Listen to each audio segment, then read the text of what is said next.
আপনার কিছু লাগবে স্যার? এখন খাইতে বলে তারপরে আমি করছি। এদিকে আসেন। হ্যাঁ, এদিকে কাজ করতে আসেন, ইয়ে করেন। দিলে বাড়ি যান, তারপরে আমি কথা বলছি। দালালি থেকে এই কোণে যাবো, আমার শুদ্ধ একবার ধরবো।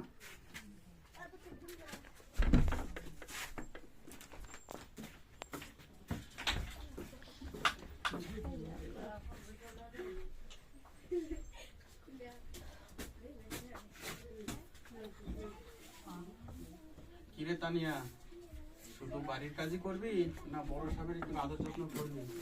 কি যে বলেন, আমি তো বাড়ির কাজের জন্য ডাকছি। কিরে তোরা ইনকা করিস না ভাই, দেখ এখন খালি সাইজ থাম। এই